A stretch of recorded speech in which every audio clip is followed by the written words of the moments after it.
Subscribe करें सेहत ज़िंदगी चैनल को और बेल आइकन पर क्लिक करें ताकि आपको हर नई वीडियो मिले सबसे पहले। बिस्मिल्लाहिर्रहमानिर्रहीम। आपके YouTube चैनल से सेहत ज़िंदगी के साथ डॉक्टर रियाज शाहिद आपका फैमिली मालिज आपकी खिदमत में हाजिर है। एस्थमा है क्या? एक्यूट एलर्जिक एस्थमा और एक्यूट इंट्रिंसिक एस्थमा। पहले लेते हैं acute intrinsic asthma. Acute intrinsic asthma के अंदर बहुत सारे एलर्जेंस ऐसे हो सकते हैं जो कि आपके बॉडी में फैलते हैं, पैदा होते हैं, लेकिन ज़्यादातर ये सेकेंडरी बीमारियों की वजह से है, जैसे कि आपके हाथ पाँव का फूल जाना, ब्लड प्रेशर का ज़्यादा होना, हार्ट फेलर की तरफ चले जाना, ख़ासकर ये स्मोकर्स की बीमारी है, या कोल माइंस में जो लोग काम करते हैं उनकी बीमारी है। ये इससे में दिल जो है वो बड़ा होना शुरू हो जाता है, और दिल जब फेल होना शुरू हो जाता है, चूँकि लंग्स उसके पड़ोसी हैं, ये लंग्स के ऊपर अपना प्रेशर डालना शुरू कर देता है। इसी तरह बार बार जब एस्थमा होता है और वो लोग अगर स्मोकिंग नहीं छोड़ते हैं तो वो उसके राइट साइडेड हार्ट फेलियर, जिसे कि हम अपनी ज़ुबान में फिर कॉर पल्मोनाले कहते हैं, वो आहिस्ता आहिस्ता धीरे धीरे जो है 4-5 साल के बाद जो है होना शुरू हो जाता है। तो इंट्रिंसिक एस्थमा जो है उसमें जो है केमिकल मेडिएटर्स का ज़्यादा इदराक हमें नहीं हो सकता जब तक कि हमें जो है सारे चेस्ट रेडियोग्राफ्स लेने होंगे, हाई रेजोल्यूशन CT स्कैन लेना होगा, हमें उसके एलर्जी के टेस्ट करवाने होंगे, हमें उन चीज़ों से उसे दूर रखना होगा। बदकिस्मती से आपको वो प्रोफेशन छोड़ना पड़ेगा अगर आप चाहते हैं कि आपको लंग्स की बीमारी ना हो या आपको एस्थमा के अटैक्स ना हो। अब एस्थमा जो है बेसिकली जो है बीमारी के अलावा एक हमसे कह सकते हैं कि ये एक निशानी है, ये एक रेड लाइट है। एस्थमा जो है किसी बीमारी में बदल सकता है और एस्थमा का अटैक आने के बाद रिवर्स हो सकता है। अगर आपको सिंपल एस्थमा के अटैक्स होते हैं, चाहे भी किसी भी वजह से होते हैं, और अगर आप जो है उस एलर्जन को पहचान लेते हैं या उन हालात को आप मालूम कर लेते हैं कि ये कौन कौन से हालात हैं जिस पे मुझे जो है, चाहे वो एक्सरसाइज से होता है, चाहे वो किसी दवाई से होता है, चाहे वो आपको घर की डस्ट से होता है, चाहे आपको आंधी तूफ़ान में जाने से हो जाता है, चाहे आपको डेजर्ट में हो जाता है, चाहे आपको गर्मियों के मौसम में हो जाता है, या आपके सर्दियों में वायरस से हो जाता है, तो आपको ये चीज़ें पता होती हैं और डॉक्टर आपको चाहिए कि डॉक्टर आपको पूरे चार्ट बना के दे, पूरी हिस्ट्री ले, और आपके टेस्ट स्पेशलाइज्ड एस्थमा क्लिनिक्स में हों।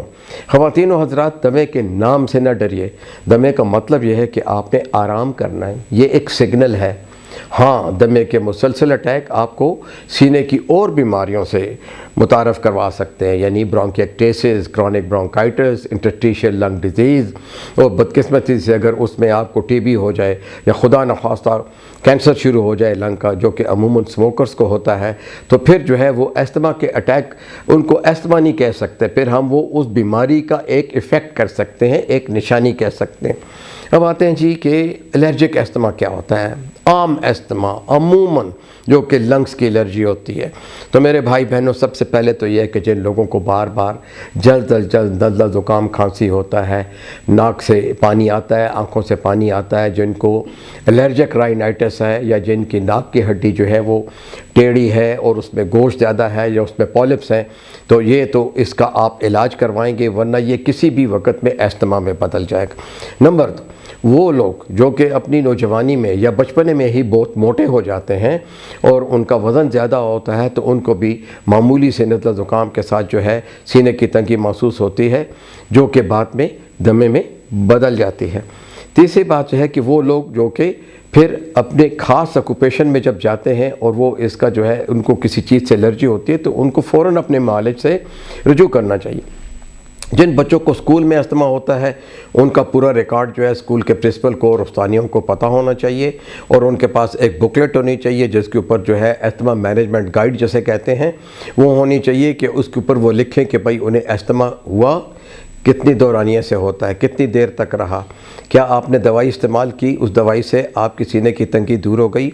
आपने क्या एक दवाई इस्तेमाल की और आपके सीने की तंगी दूर हो गई, आपने 2 दवाई इस्तेमाल की, सीने की तंगी दूर हो गई, आपने 3 दवाई इस्तेमाल की तब तंगी दूर